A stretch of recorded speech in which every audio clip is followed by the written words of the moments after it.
자, 우리가 신앙생활을 할 때 보게 되면 낙심이 될 때가 있어요. 아니야, 믿음의 회의가 되고 들고 실족할 때가 있습니다. 왜 그럴까요? 그것은 이해가 되지 않은 일들이 너무나 많기 때문에 그렇습니다. 그래서 시편 73편의 제자인 아사도 이렇게 고백을 했어요. 다 같이 나는 거의 넘어질 뻔하였고 나의 걸음이 하니, 자, 이 말은 완전히 실족하지 않았지만 신앙생활을 포기해버리고 싶을 정도까지 나갔다는 얘기죠. 여러분, 우리에게도 그런 때가 있어요, 없어요? 솔직하게 반응해 보세요. 자, 우리에게도 이런 때가 있어요, 없어요? 있어요. 있어요. 그러면 언제가 그런 때냐? 그것은 신앙생활하면서 성도의 이선인 모습을 봤을 때가 그래요. 자, 예배를 드리러 은혜를 밖에서 오면서 주차장에서 싸우는 성도의 모습을 봤어요. 그래서 경찰까지 왔어요. 그러면 막 마음이 무겁잖아요. 저런 마음으로 어떻게 예배를 드리지? 은혜 가운데 예배를 드리고 나가는데 노약자들이 줄이 서 있음에도 불구하고 젊은들이 양보하지 않고 레비트를 타고 내려가요. 그런 모습들을 보게 되면 마음이 무겁죠. 실적까지 가지 않지만 왜 이럴까? 또 고난이라고 하는 시간이 너무나 길어요. 언제 끝날지 모르겠어요. 고난이 너무나 길면 우리에게도 이런 때가 있어요. 너무나 간절히 부르짖어 기도했습니다. 불구하고 하나님이 침묵하실 때에 우리에게도 이런 때가 있는 거죠. 그런데 우리를 가장 힘들게 하고 실족해 하는 것이 있어요. 그게 뭐냐면 지금까지 우리가 생각했던 것처럼 악인의 형통함이 하는 거예요. 이 시편의 제자인 아삽은 나는 끊임없는 하나님의 징계와 채찍이 있는데 하나님의 말씀대로 살아보려고 몸부림치고 있는 내 자신에게는 끄떡하면 하나님이 징계하시고 나를 채찍질하시는데 주변에 보니까 하나님이 어디 있느냐라고 말하고 하나님과는 상관없이 살아가는 그 악인은 내가 받는 그런 고난도 없고 징계도 없다는 거예요. 죽을 때도 고통이 없고 살아있을 때도 너무나 건강하다는 거예요. 그리고 더 기분 나쁜 것은 마음의 소원보다 더 많은 소득을 얻는다는 거예요. 그래서 날마다 재물이 늘어간다는 거예요. 나는 하루하루 살아가는 게 너무 힘든데 하나님 없이 살아가는 사람은 하는 일마다 잘 돼서 어때요? 소득이 날로 늘어간다는 거죠. 그러다 보니까 이 악인이 어때요? 교만이 자신의 목걸이가 됐다는 거예요. 사람은 그러죠. 이렇게 잘 나가다 보게 되면 자신도 모르게 교만해지는 겁니다. 그래서 입만 벌리면 포악한 말을 쏟아낸다는 거예요. 심지어는 하나님을 모욕하는 말조차도 서슴지 않는다는 거죠. 나를 봐, 하나님이 계시면 이런 일이 일어날 수 있겠어? 나 좀 보라고 잘 살잖아. 이렇게 하나님의 이름을 모독하고 하나님의 그 이름을 모독하는 그런 일들을 서슴지 않는다라고 하는 거죠. 자, 그런데 시은이 악인의 형통함이 이해가 되지 않을 때 어떻게 했어요? 성소로 들어갔어요. 그렇죠. 자, 이 17절 말씀이 너무 중요해요. 시편 73편의 가장 중요한 말씀이 뭐냐? 그러면 바로 17절입니다. 자, 17절의 말씀을 읽겠어요. 다 같이요. 하나님의 성소에 들어갈 때에야 그들의 종말을 내가 깨달았나이다. 아멘. 하나님의 성소에 들어가서 하나님을 예배하면서 기도하면서 뭘 깨달았다는 얘기죠? 악인들의 종말을 깨달아 알게 되었다는 거죠. 반드시 지금은 하나님이 침묵하시는 것처럼 보이지만 반드시 그 악인에 대하여 하나님이 심판하신다고 하는 사실을 깨달아 알게 되었다는 것입니다. 인간의 그 악인 의함이 오래가지 못한다는 사실을 깨달아 알게 되었다는 것입니다. 그 악인의 형통함이 오래갈 것처럼 보이지만 절대로 오래가지 못한다는 거예요. 그리고 또 하나님이 자신의 눈을 열어주셨다는 거죠. 그동안에는 눈에 보이는 것만 보았는데 이제는 보이지 않는 종말까지, 영혼까지 보게 되었다는 거죠. 아멘. 그동안에는 현미경으로 현실만 보았지만 이제는 망원경으로 영혼까지 아주 멀리 보게 되었다는 것입니다. 그러므로 우리도 이 세상을 살아가는 여관에 이해되지 않은 일을 만나면 어떻게 해야 돼요? 이해되지 않은 일을 만나면 어떻게 해야 될까요? 하나님의 전으로 가야 돼요. 은혜의 보좌 앞으로 가야 합니다. 아멘. 왜냐하면 여러분들이 실족하고 불평하고 망한다고 해서 여러분의 영혼에 유는 하나 없어요. 아무리 불평하고 원망해봐야 여러분 현실은 바뀌지 않아요. 그러므로 하나님의 사람의 누리는 이해가 되지 않은 일을 만나면 낙심하고 실족할 것이 아니라 하나님의 전에 나가서, 다시 말하면 은혜 보좌 앞에 나가서 하나님의 얼굴을 구해야 합니다. 아멘. 그러니까 이해되지 않은 일을 만나면 더욱더 우리는 예배 자리로 해야 돼요. 아멘. 그리고 더 많은 시간 그분 앞에 무릎을 꿇 기도해야 합니다. 아멘. 그러다 보게 되면 뭐예요? 하나님이 내 눈을 열어주시고 하나님의 뜻을 분별하게 하시고 그리고 마침내 하나님께서 때를 따라 도우시는 그 은혜를 경험하게 되는 것입니다. 아멘. 자, 그러면 이 깨달음을 통해서 얻은 진리가 무엇이냐? 그러면 두 가지인데, 하나는 하나님만이 하늘과 땅에 유일하게 사모할 뿐이라는 사실을 깨달아 알게 되었다는 얘기죠. 자, 본문 25절의 말씀을 우리 함께 읽겠습니다. 다 같이요. 하늘에서는 주의 누가 내게 있으리요, 땅에서는 주밖에 내가 사모하리옵나이다. 자, 여러분, 우리들 주변에는 많은 사람들이 있어요. 가게는요, 우리 가족이 있고요, 또 일과 친척이 있고요, 학교 가면 직장에 동료가 있고 또 친구들이 있어요. 그런데 여러분, 내 주변에는 많은 사람들이 있지만 이 사람들은요, 내가 건강하고 잘 나갈 때는 언제나 내 곁에 있어주고 나와 함께하지만, 여러분, 내가 병들고 내가 실패하고 그들에게 아무런 유익이 되지 못하면 언제 그랬느냐는 듯이 다 나를 버리고 떠나갑니다. 이게 인간이에요. 그러나 끝까지 나를 사랑하고 하나님의 나라에 들어갈 때까지 손을 임주실 수 있는 분은 누구예요? 주님 한 분밖에 없습니다. 아멘. 여러분, 끝까지 나를 붙들어주고 내 인생을 책임져 주실 수 있는 분은 여러분, 사람이 아닌 우리 주님 한 분밖에는 없어요. 아멘. 그래서 이 신이 그걸 깨달은 거예요. 그래서 뭐라고 말하죠? 이 땅에서 하늘에서 유일하게 사모할 분은 주님밖에 없습니다. 아멘. 그러므로 우리는 이 땅에서도 어떻게 해야 돼요? 주님을 사모하면서 살아야 됩니다. 아멘. 사모란 목사의 사모가 되는 것이 아니라 사모란 그리워하는 것을 말해요. 아멘. 그가 처음에 이 저자는 악인의 형통함 때문에 거의 넘어질 뻔했고 미끄러질 뻔했는데 이제는 주님밖에는 나의 사모할 자가 없다라고 고백을 하는 거예요. 아멘. 자, 두 번째 깨달은 진리가 뭐냐면 하나님만이 한 분이시라고 고백을 합니다. 26절의 말씀을 읽겠어요. 다 같이 내 육체와 마음은 약하나 하나님은 내 마음의 반석이시요 영원한 분이시란 지금까지의 그 갈등으로 인해서 육체와 마음이 약해졌어요. 그러나 이제는 뭐라고 말하죠? 하나님은 내 마음의 반이라고 말하죠. 아멘. 여러분, 이게 무슨 말이에요? 하나님만이 내 삶의 기초요, 내 삶의 기준이 되신다는 말입니다. 아멘. 무슨 말입니까? 이제는 내가 흔들리지 않겠다는 얘기예요. 아멘. 이제는 악인의 형통을 봐도 내가 흔들리지 않겠다는 거예요. 아무리 악인이 득세하고 잘 나가도 나 그것 때문에 이제는 나 실족하지 않겠다는 거예요. 아멘. 여러분이 그런 사람이 될 수 있기를 바랍니다. 아멘. 주변에 하나님과는 상관없는 사람이 아무리 출세하고 성공해도 그것 때문에 여러분의 믿음이 흔들리지 않기를 바랍니다. 아멘의 시인이 바로 그걸 깨달았다는 거예요. 하나님의 전에 들어가서 그걸 깨달았다는 거죠. 아멘. 이제 시는 마지막으로 이 시의 결론으로서 무엇이 복이 되고 무엇이 저주인지 대하여 언급을 하고 있어요. 자, 먼저 성경이 말하는 저주란 무엇인지에 대하여 생각해 보겠습니다. 저주란 무엇이냐? 하나님과 멀어지는 것입니다. 자, 여러분, 좀 반응을 좀 보였으면 좋겠어요. 예, 이쪽 동네는 반응을 잘 안 하네요.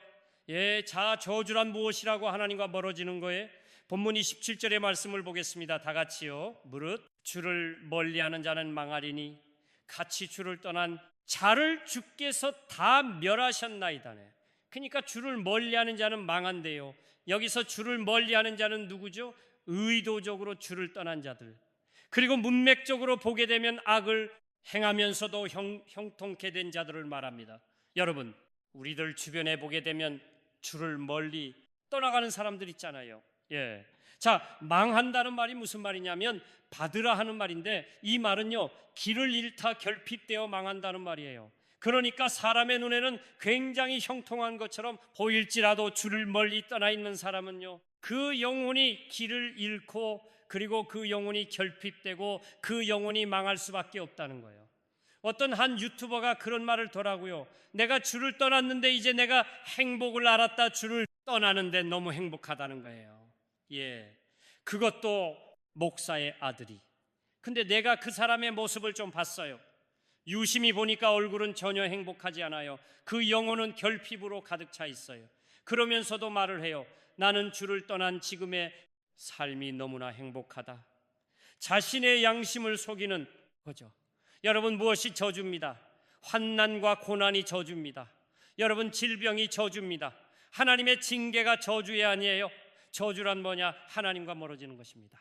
아멘. 여러분, 하나님을 떠나는 것이 저주입니다. 아멘. 성경을 보십시오.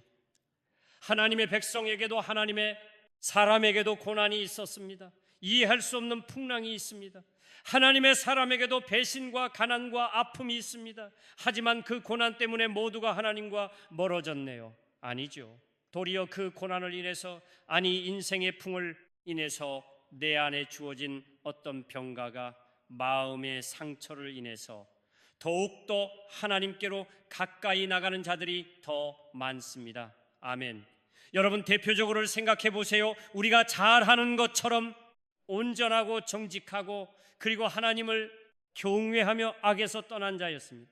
그래서 하나님이 사탄 앞에서 막 칭찬을 했잖아요. 그런데 하루아침에 지식과 자식과 드늘 자신마저 피부병에 걸려가지고 조각으로 자신의 몸을 긁고 살았어요.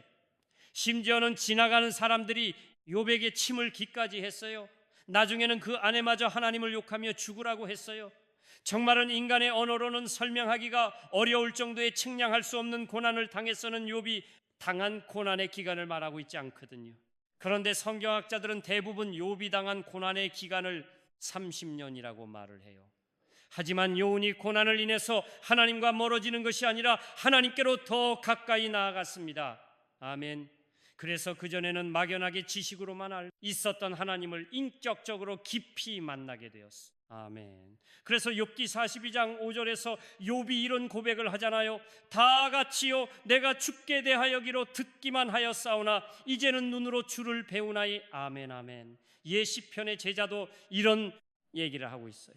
시편 119편 67절 71절 말씀을 열려 읽겠습니다. 다 같이요 고난당하기 전에는 내가 그릇 행하였더니 이제는 주의 말씀을 지키나이다. 이가에 들을게 되었나이다. 아, 여러분만이 아니에요. 시편의 제자만이 아니에요. 지금도 이 하나님의 징계를 통하여 자신을 돌아보고 인생의 고난을 인해서 회개하고 주께로 더 가까이 나오는 자들이 얼마나 많이 있는지니 고난 중에 살아계신 하나님 만난남이 주변에 보세요. 얼마나 많이 있는지. 아멘. 그러니까 고난과 가난과 질병 그 자체가 저주가 아닙니다. 아멘. 고난으로 인하여 하나님과 멀어지는 것이 저주입니다. 아멘. 죄로 인하여 형통함으로 인하여 하나님과 멀어짐이 저주입니다. 아멘. 여러분, 고난이 고난으로 끝을 맺는다면 그것이 바로 저주 아니겠어요? 저는 고난이 고난으로 끝을 맺지 않기를 바랍니다. 아멘. 반드시 고난을 통해서 하나님이 우리를 위하여 예배드신 그 숨겨진 준비된 그 하나님의 은혜를 우리 모두가 경험할 수 있기를 바랍니다. 아멘. 사실 고난으로 인하여 하나님과 멀어지는 자보다는 형통함으로 인해서 하나님과 멀어진 사람들이 훨씬 많습니다. 여러분, 제가 목회하면서 보았어요. 고난 때문에 하나님과 멀어진 사람 극소수에 대해 사람들은 잘 나갈 때 형통함으로 인해서 하나님과 멀어짐으로 저주를 자초한 사람들이 더 많습니다. 여러분, 성경도 그래요. 대표적으로 솔로몬이잖아. 여러분, 솔로몬은 처음에는 하나님 앞에 막 일천번제를 드리고 하나님 앞에 지혜를 막 구했어요. 그래도 하나님이 감동하셔서 무모한 부귀영화를 누리게 했잖아요. 그래서 금돌처럼 사용했어요. 수많은 여인들과 사랑을 나누었어요. 솔로몬은 바로의 딸리에도 이학년인 700명을 아내로 두었어요. 부러우세요. 300명을 첩으로 두었어요. 여호와께서는 이방인과 서로 통혼하게 되면 이방인의 신을 따르게 될 것이므로 이방인과 통하지 말라고 말씀했는데 솔로몬은 하여를 듣지 않고 이렇게 많은 이방 여인을 사랑하게 됨으로 인해서 그 여인들에게 자신의 내 마음을 빼앗기게 되었어요. 그래서 마침내 그 이방 여인들이 섬기는 우상을 섬기게 됐어요. 그래서 그들의 신당을 예루살렘에 지어서 이방 신들에게 제사를 드릴 수 있도록 만들어 주었어요. 형통함이 하나님과 멀어지게 만든 것입니다. 부귀영화가 하나님과 멀어지게 만든 거예요. 또 한 사람이 예를 들어볼까요? 아브라함의 조카로입니다. 로이예요. 아브라함과 목초지 문제로 다툼이 생겨서 서로 헤어지게 되었잖아요. 그때 롯은 눈에 좋은 대로 소돔과 고모라를 선택을 했지 왜 그랬을까요? 그 당시에는 그 지역이 가장 잘 사는 지역이었고 물된 동산처럼 풍요롭고 목축을 하기에는 너무나 좋은 땅이었기 때문이 그랬습니다. 하지만 그 땅은 가장 음란하고 사악한 도시였습니다. 그 당시에도 동성애가 판을 쳤던 도시입니다. 이로운 풍과 하나님이 없는 락의 문화 영향을 받아서 점점 하나님과 멀어졌습니다. 그때 하나님은 1차 경고를 하셨어요. 그게 뭐죠? 그 지역에서 일어난 전쟁을 인하여 자신의 전 재산을 빼앗고 전쟁로 끌려가게 하셨어요. 하나님이 경고를 하신 겁니다. 그때 이 소식을 들은 아브라함이 자기 집에서 훈련된 병사 318명을 데리고 그 전쟁에 참전해서 승리를 하고 롯의 목숨을 구하고 아낀 산까지도 되찾아 주었습니다. 그런데 정신을 못 차린 롯은 다시 소 땅에 앉게 되었어요. 이후 어떻게 됐나요? 유황불로 심판을 받게 됩니다. 그때 아내는 천사의 경고를 무시하고 뒤를 돌아보다가 소금 기둥이 되었고요. 하나님의 심판을 농담으로 여겼던 두 사이는 멸망을 당하게 됩니다. 간신히 구원을 받은 두 딸은 아버지에게 술을 먹인 다음에 차례로 친상간의 죄를 범하여 두 아이를 낳게 되었습니다. 그런데 그 자손이 계속하여 이스라엘을 괴롭게 했던 모압과 암몬 족속입니다. 하나님과 멀어졌던 롯의 모습이 얼마나 비참해졌다. 여러분, 고난 때문에 하나님과 멀어진 사람은 많지 않아요. 부위와 영화와 형통함 때문에 하나님과 멀어진 사람들은 더욱 많습니다. 그러니까 하나님과 멀어짐이 뭐예요? 저주라는 거예요. 아멘, 아멘. 고난이 저주가 아닙니다. 아멘. 인생의 풍랑이 저주가 아니에요. 아멘. 여러분 안에는 질병이 저주가 아닙니다. 아멘. 하나님과 멀어짐이 저주입니다. 아멘. 이쪽 동네 예외 아멘 안 하죠. 예, 아멘 말씀 앞에 반응하라 그랬잖아요. 예, 두 번째로 그럼 복이란 뭐냐? 복이란 하나님께로 가까이 나아가는 것입니다. 아멘. 자, 복이 뭐라고요? 나하님하. 예, 여러분, 복날에 닭을 먹는 게 아니고요. 복이란 뭐냐? 하나님께로 가까이 나아가는 것이 복입니다. 아멘. 28절의 말씀을 우리 함께 읽겠습니다. 다 같이요. 하나님께 가까이 함이 내게 복이라. 내가 여호와를 나의 피난처로 삼아 주의 모든 행적을 전파하리이다. 아멘. 여러분, 악인의 현관은 비교할 수 없는 영광을 확인한 그는 이제 입을 열어서 정말 이 시의 마지막으로 결론적으로 외칩니다. 하나님을 가까이함이 내게 복이라. 아멘. 우리 한번 따라서 삽시다. 하나님을 가까이함이 내게 복이라. 내게 복이라. 아멘. 사람들은요, 잘 나가고 돈 많이 벌고 좋은 직장에 다니고 건강하고 출세하고 그러면 뭐예요? 그걸 성공이라고 말해요. 그걸 복이라고 말해요. 하지만 여러분, 우리는 성급한 결론을 내릴 수가 없어요. 더 두고 봐야 돼요. 왜냐하면 그것으로 인하여 교만해지고 그래서 하나님과 멀어지고 영원히 병든다면 그것은 여러분 결코 복이 아니라 저주입니다. 아멘. 저는 그런 경우를 너무 많이 보았어요. 여러분, 내 자녀가 고3입니다. 아니, 재수를 했어요. 열심히 기도했어요. 그래서 정말 원하는 대학에 들어갔습니다. 서울 상대가 아니라 관악사하다 판네 서울대를 들어갔어요. 그러면 너무 기쁘죠. 감상금도 드려요. 한떡도 쏘아요. 그런데 나중에 뭐예요? 대학에 들어가는지 얼마 되지 않아서 교회를 다니지 않아요. 나중에는 무신론자가 돼버려요. 하나님이 없다라고 말하죠. 그러면 여러분, 이것은 그 서울대 들어가는 게 뭐예요? 복이에요. 저주에 그건 저주라는 거예요. 예, 우리는 본능적으로 고난을 싫어해요. 본능적으로 고난을 좋아하는 사람은 아무도 없어요. 저도 마찬가지예요. 목사인 나도 고난을 좋아하지 않아요. 본능적으로 우리는 내 주변에 악인이 있는 것, 교만한 자가 있는 것 싫어해요. 나도 마찬가지예요. 내 주변에 악인이 있는 것 싫어요. 내 주변에 교만한 자가 있는 것 꼴보기 싫어요. 정말이에요, 여러분. 그러지 않아요? 주변에 교만한 자들 있잖아요. 예, 꼴보기 싫잖아요. 본능적으로 마찬가지예요. 예, 근데 여러분 한번 생각해 보세요. 이 시인에게 이런 악인이 없었다고 한다면 성소에 들어가서 하나님의 얼굴을 구할 수 있었을까요? 이건 역설적인 얘기입니다. 이 아삽이 하는 시인에게 이런 악인이 없었다고 한다면 아삽이 하나님의 성소에 들어가서 하나님의 얼굴을 구할 수 있었을까요? 아니, 무릎을 꿇어 기도할 수 있었을까요? 아니, 이 놀라운 엄청난 진리를 깨달아 할 수 있었을까요? 없어요. 우리가 즐겨 부르는 찬양 가운데 하나님께로 더 가까이 갑니다. 고통 가운데 계신 주님이라는 찬양이 있어요. 고통으로 인해서 어떻게 됐다고요? 하나님께로 더 가까이 나가게 되었다라고 하는 내용이죠. 아멘.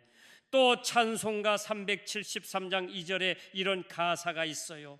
큰 물결 일어나나 쉬지 못하나 이 풍으로 인하여 어떻게 한다고요? 더 빨리 간다는 거예요. 그러므로 여러분, 내 인생의 풍랑이 있다는 것은, 내 주위에 나를 힘들게 하는 악인이 있다는 것은 어쩌면 꼭 나쁜 것만은 아니다라고 하는 거예요. 아멘. 왜냐하면 그들이 나로 인하여 하나님을 의지하게 만들고 하나님께로 더 가까이 나아갈 수 있도록 그들이 내 곁에 있기 때문이죠. 아멘. 아멘. 그들 때문에 하나님 앞에 겸손할 수밖에 없고, 그들 때문에 하나님의 전에 들어갈 수밖에 없고, 아멘. 그들 때문에 하나님을 의지할 수밖에 없기 때문이죠. 아멘. 그러니까 어떻게 보게 되면 감사를 해야 될 사람들이죠. 아멘. 한편으로는 꼴보기 싫지만 또 한편으로는 감사를 해야 될 사람이기도 합니다. 아멘. 자, 그러면 이제 정말 중요한 문제를 다루겠습니다. 하나님께로 가까이 나아가려면 어떻게 해야 되느냐고 하는 겁니다. 하나님께로 가까이 나아가려면 어떻게 해야 되느냐? 첫째로 마귀를 대적하라 말합니다. 아멘.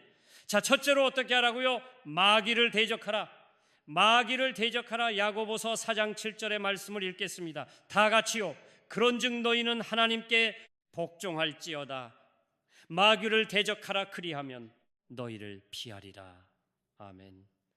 그리고 그 다음 구절에 야고보서 4장 8절에 보게 되면 하나님을 가까이 하라는 말씀이 나와요. 그러니까 마귀를 대적하라 것과 하나님을 가까이 하라는 말이 연관되어 있어요. 아멘. 이것을 보게 되면 마귀를 대적하라, 하나님을 가까이 하라, 이 말씀을 묵상해 보게 되면 마귀의 주된 임무가 무엇인지를 우리는 금방 알 수 있어요. 아멘. 마귀의 주된 임무가 뭐냐? 하나님과 멀어지게 만드는 겁니다. 자, 마귀의 주된 임무가 뭐라고요? 하나님과 멀어지게 만드는 거예요. 그렇습니다. 여러분, 마귀의 주된 임무는 뭐냐면 수단과 방법을 가리지 않고 우리로 하여금 하나님과 멀어지게 만드는 거예요. 그래서 어떤 경우에는요, 출세와 성공을 통해서, 어떤 경우에는 세상의 철학과 학문을 통해서, 어떤 경우에는 세상의 언론과 정치인들을 통해서, 최근에는 유튜브를 통해서, 그 인터넷상에 떠드는 수많은 잘못된 글들을 통해서, 제가 볼 때 유튜브에 돌아다니는 것들은 80% 다 거짓이야. 진리가 아니에요. 진리가 아니 이단들이 얼마나 열심히 올렸는지 몰라요. 예근 걸 보고 감동받아가지고 시험 들어요. 그런 걸 보고 시험 들어가지고 헌금 다시 돌려달라고. 그래, 마귀는 정말 다양한 방식으로 하나님과 멀어지게 만들어요. 때로는 세상의 풍습을 통해서 하나님과 멀어지게 만들어요. 때로는 지긋지긋한 그 가난을 통해서 하나님과 멀어지게 해오는 실패를 통해서 우리로 하여금 하나님과 멀어지게 만드는 거예요. 때로는 내가 믿고 내가 사랑했던 사람의 배신을 통해서 하나님과 멀어지게 만들어요. 때로는 내 안에 있는 그 상처를 통해서, 때로는 질병의 고통을 통해서, 내 자녀의 가출과 넘어짐을 통해서 여러분, 우리로 하여금 하나님과 멀어지게 만들어요. 때로는 세상을 사랑함으로 인해서 하나님과 멀어지게 만들어요. 마귀 전략은 뭐냐? 어떻게 하든지 간에 하나님을 가까이 하지 못하고 하나님과 멀어지게 만드는 것, 이게 마귀의 전략이에요. 그렇기 때문에 오늘 야고보 기자는 하나님을 가까이 하라는 말씀 이전에 곧바로 마귀를 대적하라 말합니다. 아멘.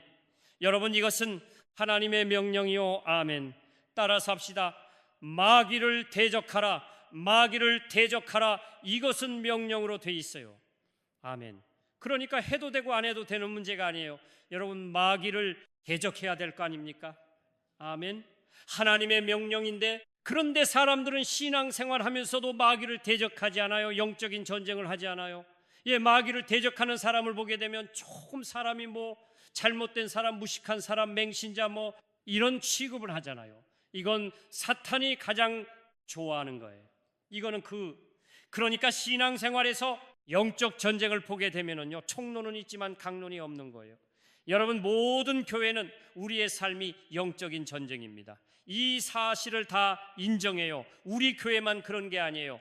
띠를 두르고 데모하는 교회도 우리 삶이 영적 전쟁이다 말해요. 그런데 마귀를 대적하면 우리 교회는 그런 교회가 아닙니다. 다른 교회로 가보세요. 그렇게 말을 한다고요. 그게 얼마나 마귀가 좋아하는 짓이에요. 왜 마귀를 대적해야 되는가? 분명히 말하죠. 마귀를 대적하면 어떻게 한다 그랬어요. 마귀를 대적하라. 그리하면 너희를 어떻게 한다? 피한다 그랬어요. 아멘. 여러분, 왜 마귀가 여러분들을 피할까요? 예수님의 이름으로 대적하면 그것은 여러분의 인격이 훌륭해서가 아니에요. 여러분이 강해서가 아닙니다. 마귀를 이기시고 승리하신 예수님의 이름과 그 보혈의 능력 때문입니다. 아멘. 예수님은 마귀의 일을 멸하러 오셨어요. 아멘. 요한일서 3장 8절의 말씀을 읽겠습니다. 다 같이요. 하나님의 아들이 나타나신 것은 마귀의 일을 멸하려 하심이라. 그럼 마귀의 일은 뭐예요? 여러분, 도둑질하고 죽이고 멸망시키는 거 아닙니까? 요한복음 10장 10절의 말씀을 읽겠어요. 다 같이요. 도둑이 오는 것은 도둑질하고 그 예수님은 이 마귀를 십자가에서 죽으시고 부활하심으로 멸하. 아멘. 그리고 하나님의 자녀된 저와 여러분에게 마귀를 밟으며 원수의 모든 능력을 제어할 권능을 주셨습니다. 아멘. 누가복음 10장 19절입니다. 다 같이요. 내가 너희에게 뱀과 정갈을 밟으며 원수의 모든 능력을 제어할 권능을 주었으니 너희를 해칠 자가 결코 없으리라. 아멘. 그러니까 여러분, 마귀를 쫓아내는 은사는 없어요. 성경에 어디에 마귀를 쫓아내는 축사의 은사가 있나요? 없어요. 왜요? 마귀를 쫓아내는 것은 하나님의 자녀된 우리에게 주신 권능의 문제예요. 아멘. 이건 권세를 사용하는 거예요. 아멘. 그러므로 여러분, 당당하게 마귀를 대적하시고 바랍니다. 아멘. 아멘. 어떤 분은 그래요. 저는 예수 믿는 지 얼마 안 돼 가지고요. 그래서 마귀를 대적하지 못해요. 아니에요. 정말 여러분이 하나님의 자녀가 됐고 마귀를 멸하시고 승리하신 주님이 여러분 안에 거하고 계신다면, 여러분 당당하게 내 예수 믿은 지 며칠 안 됐어도 여러분 당당하게 대적을 하셔야 돼요. 아멘. 그렇게 여러분들이 대적하면 어떻게 될까요? 마귀는 피합니다. 그러니까 영적 전쟁에서 중요한 것은요, 늙지 말고 아멘, 내 안에 계신 예수 그리스도를 보는 것이 중요합니다. 아멘. 그게 너무 중요해. 영적 전쟁에서 있어서. 그러니까 마귀와의 영적 전쟁을 할 때는요, 내게 집중하지 말고 여러분이 처해 있는 상황과 환경에 집중하지 말고 아멘, 내 안에 계신 주님에게 집중하셔야 돼요. 아멘. 내 안에 계신 이가 세상에 있는 자보다 크시죠. 아멘. 내 안에 계신 분이 누구예요? 마귀를 멸하시고 승리하신 분이잖아요. 아멘. 그러니까 여러분들이 예수 그리스도에게 집중해야 돼요. 왜 이 전쟁은 내게 속한 전쟁이 아니라 하나님께 속한 전쟁이기 때문입니다. 아멘. 그래서 여러분이 마귀를 묵상하지 말고 말씀을 상하되어 아멘, 환경을 바라보지 말고 현상을 보지 말고 하나님께 집중하셔야 됩니다. 아멘. 마귀는 내가 예수의 이름으로 대적하면 어떻게 할까요? 피합니다는요. 여러분의 약점도 잘 알아요. 마귀는 여러분의 연약함도 너무나 잘 알고 있어요. 또 마귀는 예수님의 이름의 권세도 잘 알고 보혈의 능력도 너무나 잘 알고 있어요. 아멘. 그러므로 여러분들이 예수님의 이름으로 대적하면 분명히 마귀는 피하게 돼 있어요. 아멘. 도망을 간다는 얘기죠. 아멘. 여러분, 70인 전도단이 돌아와서 전도 보고를 이렇게 했잖아요. 다 같이 7인이 기뻐하며 돌아와 이르되 주여, 주의 이름이면 귀신들도 우리에게 항복하더이다. 아멘. 그러니까 여러분, 하나님께로 가까이 나아가려면 어떻게 해야 돼요? 마귀를 대적해야 돼요. 아멘. 왜 마귀의 주된 임무는 수단과 방법을 가리지 않고 여러분들로 하여금 하나님께로 가까이 나가지 못하게 하기 때문에, 하나님께로 가까이 나가지 못하게 하는 그 마귀를 어떻게 해야 돼요? 대적해야 돼. 아멘. 아멘. 그러니까 정말 중요한 겁니다. 마귀를 하셔야 돼요. 아멘. 두 번째로는 손을 깨끗이 하고 마음을 성결하게 해야 돼요. 자, 야고보 4장 8절의 말씀을 읽겠습니다. 시작. 하나님을 가까이 하라. 그리하면 너희를 가까이 하시리라. 죄인들아, 손을 깨끗이 하라. 두 마음을 품은 자들아, 마음을 성결하게 하라. 자, 하나님을 가까이 하라고 말씀하시면서 뭐라고 말하죠? 죄인들아, 손을 깨끗이 하라. 두 마음을 품은 자들아, 마음을 성결하게 하라고 말해요. 여러분, 손을 깨끗이 하라, 또 마음을 성결하게 하라는 말이 무슨 말이겠습니까? 여러분, 이것은 철저하게 우리가 회개하라는 말이거든요. 그런데 이 마음을 성결하게 하는 것이 무엇인지는 좀 우리가 한번 묵상해 볼 필요가 있어요. 마음을 하는 거 뭐라고 말하죠? 두 마음이 아니라 한 마음을 품는 거예요. 이게 마음을 성결하게 하는 거예요. 자, 우리 마음을 성결하게 하는 것, 손을 깨끗이 하는 것, 우리 마음을 성결하게 하는 게 뭐냐? 두 마음을 품지 않고 한 마음을 품는 거예요. 아멘. 이것이 우리 마음을 성결하게 하는 것입니다. 아멘.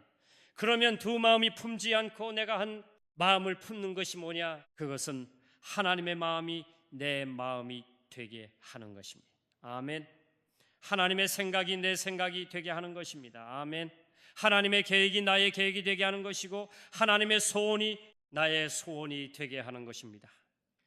하나님이 비전이 나의 비전이 되는 것입니다. 아멘. 하나님이 원하는 것, 하나님이 기뻐하시는 것을 내가 기뻐하는 거예요. 하나님이 미워하는 것을 내가 미워하는 것입니다. 하나님이 싫어하는 것을 내가 싫어하, 그게 바로 한 마음이 되는 거예요. 아멘. 아멘. 그게 뭐예요? 마음을 성결하게 하는 것입니다. 아멘. 이해를 잘하고 있는지 궁금해서 물어봐야 될 것 같아. 자, 마음을 성결하게 하는 게 뭐라고요? 한 마음을 품는 것. 아멘. 근데 한 마음을 품는 게 뭐죠? 하나님의 마음이 내 마음이 되게 하는 거예요. 아멘. 아멘. 하나님의 비전이 나의 비전이 되고 하나님 기뻐하는 걸 내가 기뻐하고 하나님 미워하는 걸 내가 미워하고, 여러분, 그렇게만 살아가면 우리가 마음을 성결하게 하는 것입니다. 아멘. 그러니까 손을 씻으라, 마음을 성결하게. 이 말은 철저하게 회개하라는 말이에요. 왜냐하면 이사야 59장 2절에 보니까 죄는 언제나 하나님과 내 사이를 갈라놓고 하과 나로 하여금 멀어지게 만드는 겁니다. 그 죄가 그래요. 그래서 우리가 철저하게 죄를 회개하고 자백하고 그러면 어떻게 될까요? 하나님과의 관계가 회복이 되고 가까워지죠. 아멘. 그러니까 회개함이 없이는 친밀해질 수가 없어요. 아멘. 다윗을 보세요. 여러분, 다윗은 우리가 지을 수 없는 죄를 지었잖아. 간음죄를 지었고 살인죄를 지었잖아. 그렇지만 철저하게 회개하는 어떻게 됐을까요? 하나님의 마음에 합한 자가 되었습니다. 그러므로 여러분, 아무리 무너지고 아무리 여러분이 추하고 더러운 죄를 지었을지라도 그 죄를 회개하면 하나님께서 가까이 해주십니다. 아멘. 그러니까 두 번째는 뭐예요? 우리가 손을 깨끗이 하고 마음을 성결하게 하는 것, 저하게 우리 죄를 하자하고 고백하는 것입니다. 아멘. 세 번째는 뭐냐? 우리가 하나님께로 가까이 나가려면, 가까이 하려면 세 번째는 기도해. 기도하면. 제 말이 아니고 신명기 4장 7절에 보게 되면 이런 말씀이 있어요. 다 같이요 우리 하나님 여호와께서 우리가 그에게 기도할 때마다 우리에게 가까이 하심과 같이 그 신이 가까이 함을 얻은 큰 나라가 어디 있느냐 따라서시다. 기도마다 도할 때마다 우리에게 가까이 하심과 같이, 우리에게 가까이 하심과 같이. 그러니까 이 말씀은요, 설명이 필요 없어요.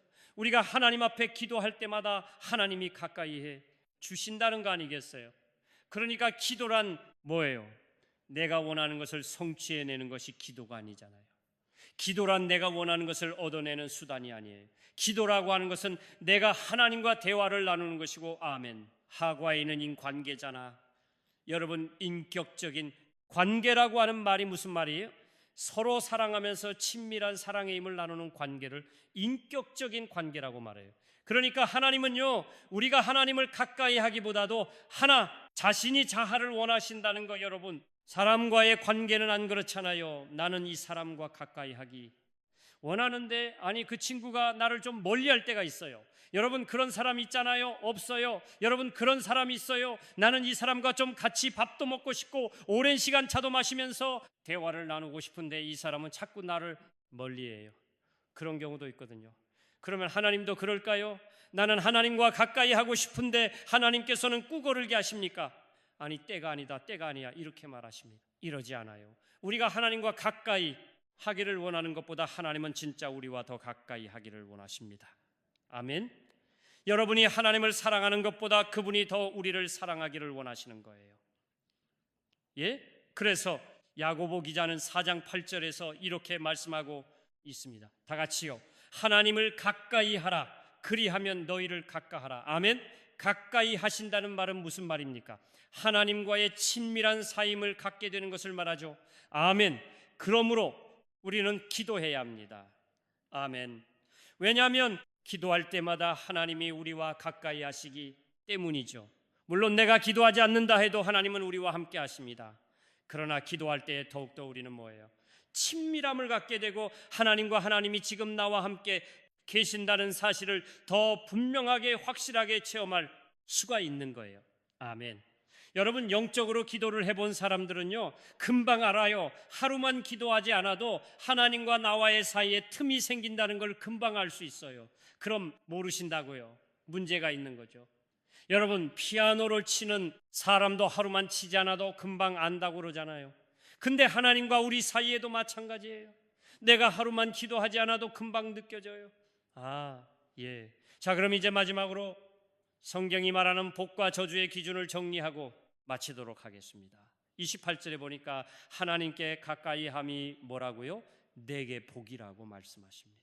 자, 하나님이 말씀하시는 복의 기준은 결코 돈이 아닙니다. 아멘. 통이 아닙니다. 하나님께로 가까이 나아가는 것입니다. 아멘. 하나님이 말씀하시는 저주의 기준은 바로 고난이 아닙니다. 가난이 아닙니다. 상처가 아닙니다. 질병이 아니에요. 하나님으로부터 멀어지는 것입니다. 아멘. 다시 한번 27절의 말씀을 정리하면서 읽겠습니다. 무릇 주를 멀리하는 자는 망하리니 음녀 같이 주를 떠난 자를 주께서 아멘. 그러므로 형통하고 성공한 멀어진다면 그것은 결코 축복이 아니라 저주이다라고 하는 것입니다.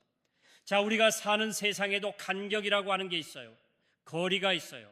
여러분, 운전할 때 보게 되면 무슨 편말이 많이 붙어 있어요. 안전거리를 유지하라는 말이 많이 나요. 안전거리를 확보하세요. 특별히 안개 낀 날은 더 많이 얘기가 돼요. 비가 오는 날 안전거리를 유지하세요. 이렇게 말하잖아요. 또 우리가 농사를 짓거나 나무를 심을 때도 보게 되면 간격이 중요해요. 여러분, 너무 간격이 없이 많은 걸 심어 놓으면 어떻게 되나요? 좋은 열매를 맺지 못하니까 속아낸다고요. 여러분, 그러잖아요. 나무도 간격이 필요해요. 우리가 사는 세상에 이런 그 농사를 지는 일에도 나무에도, 그리고 운전할 때도 거리 간격이 필요해요. 사람과 사람 사이에도 간격이라고 하는 것이 있어요. 거리가 있어요. 그래서 우리 부모들도 자녀들에게 야, 그 사람 가까이 하지 마라. 느낌이 안 좋아. 가까이 하지 마. 여러분, 이렇게 말할 때가 있잖아요. 가까이 하지 말고 간을 두면서 살아야 할 사람들이 있다는 거잖아요. 그런데 여러분, 한 몸된 부부는 어떻게 해야 돼요? 부부는 간격이 있어야 돼요? 없어야 돼요? 대답을 잘 못하시네요. 당신과 나 사이에 저 바다가 있나요? 자, 부부 사이에는 간격이 있어야 돼요? 없어야 돼요?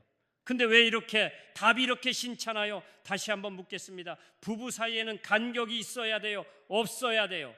없어야 돼요. 왜냐하면 한 몸이니까 없어야 돼요. 맞아요. 한 몸인데 간격이 있으면 안 되잖아요.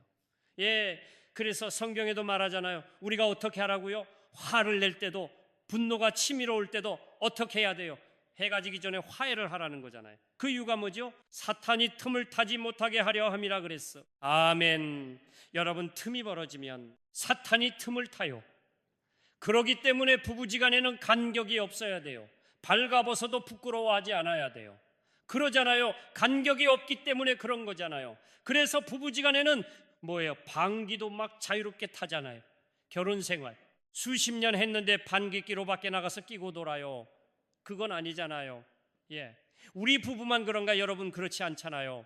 부부지간에는 간격이 없는 거예요. 예, 자, 중요한 것은 하나님과 나 사이에도 간격, 거리가 있다는 거지. 여러분, 예수를 믿고 하나님의 자녀가 되었지만 영적인 거리는 사람마다 다 다릅니다. 하나님과 내 사이의 거리가 다 다르다는 거예요.